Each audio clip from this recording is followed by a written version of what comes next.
Hey there, it's Andrea. All right, so today a question came up in one of the groups. I'm just going to read it off the screen. Does anyone feel like sharing about his or her experiment concerning the digestion determination piece of the puzzle? So, just as a tiny backstory, there's 4 arrows that are next to your head center and head and ajna center, 2 on each side. 2 are black and 2 are red. The top red one is this digestion determination component. All of the keywords hail from something called a layer of the chart that has color and tone included, and together all 4 of those arrows and the color and tone combinations are called the 4 transformations. So those are digestion determination, environment, view, and motivation. View, perspective, sometimes is keyworded perspective, and motivations, motivation slash, it's sometimes called awareness. Okay, so this is specifically a question. Somebody's saying, do you have any experience with your experiment around your that part of your PHS? PHS is another acronym you may have heard, which is short for primary health system. It's the 2 red arrows, so digestion, determination, combined with, and some people combine them, some people don't, but they do interact. So I consider both of the red ones PHS.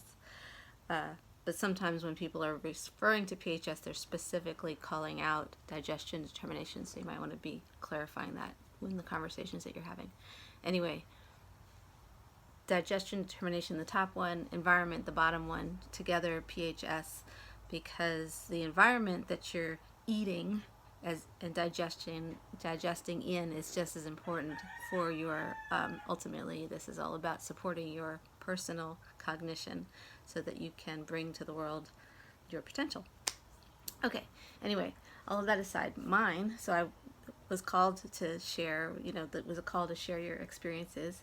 So what I did was I shared my experience, and I'm just going to read what I said because there was a couple other things I thought to add, but I'm right-minded, so I don't think of this stuff sometimes until it's sort of called out, which sometimes is just about being in the motion of talking or writing or whatever in response to other people's stuff.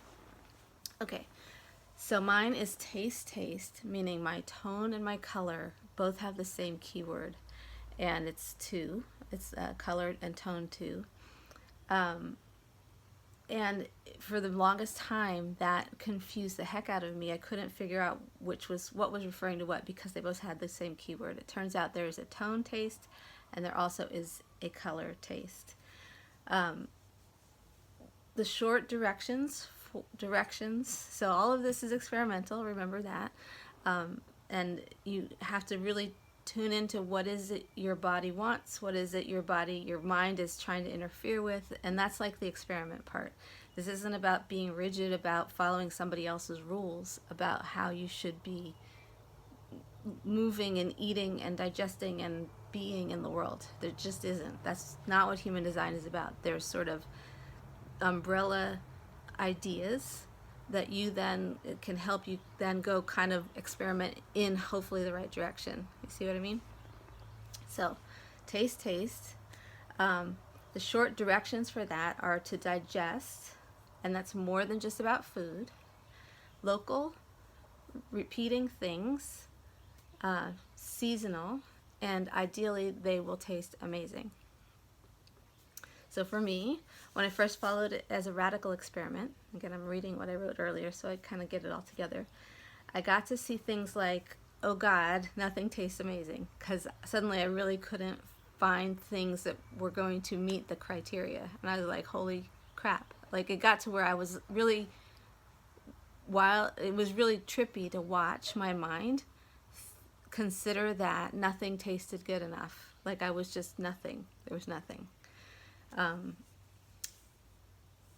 Then I thought, nothing tastes amazing, and then I was like, oh my gosh, I had no idea that I had certain ideas around food that had been conditioned, socially and culturally into me.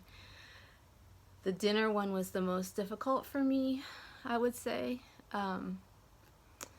because I was able to kind of settle on one particular repeated breakfast, one particular repeated lunch. At least for that, the seasonal part I think really helped, because it meant that I wasn't like committing to something forever. It was just like, let's try this for some period of time. Now, thinking back, I've always eaten that way and had people shame me around it for being particular, for being boring, for being, like nutritionally deficient, for being all kinds of things. Like I went on at one point I went on like this raisin kick when I was younger. All I wanted was raisins. And it was just bizarre. I could eat pasta pretty much every meal in my life, but there's a whole lot of things in the world that would say pasta is wrong. You see what I'm saying?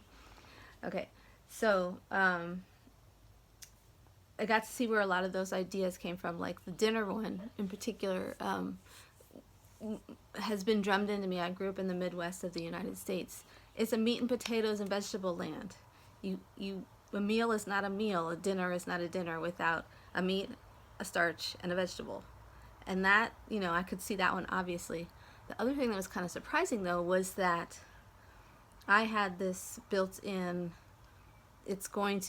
There should be variety, for one thing, nutritional variety, and that me being one of the people who cooks more or prepares or supplies the food we had 3 kids, have 3 kids, and my husband and I in the house.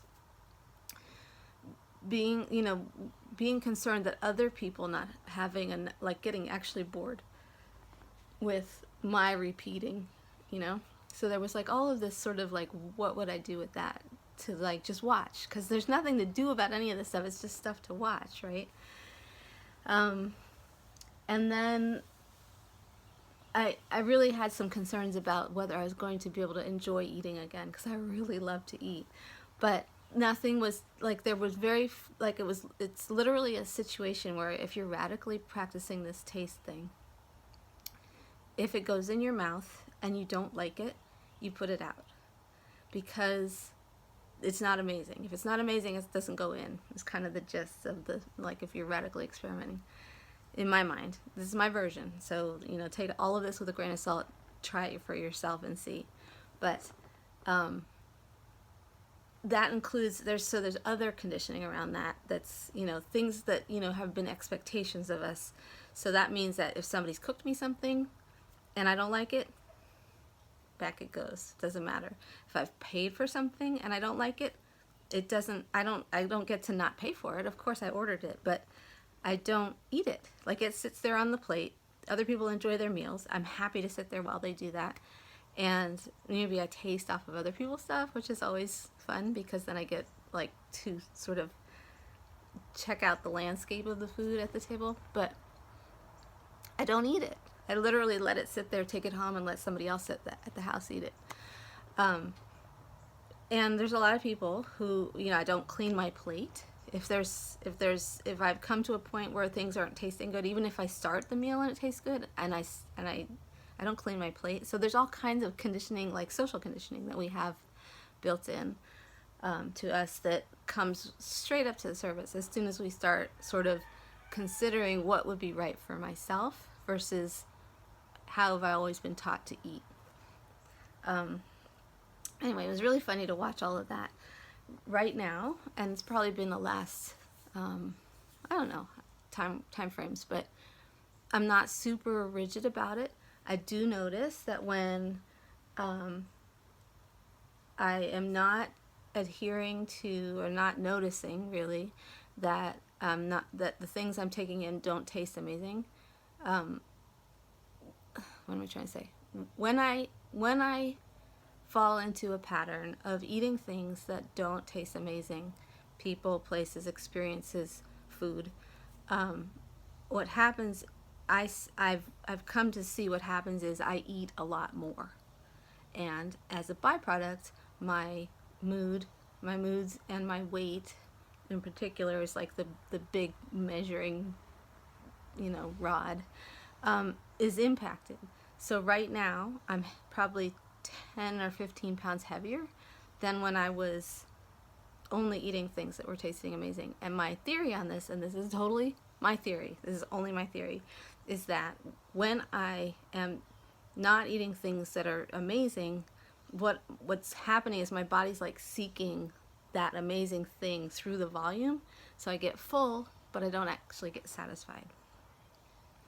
So that satisfaction, that successful digestion piece is what my body is, I feel like my body is looking for. And so when I'm eating delicious things, I don't need like gobs of it. When I'm not eating delicious things, I seem to need more. So that was my answer to, let me see if I left anything out. Yeah, that's my experience so far. That's all I know.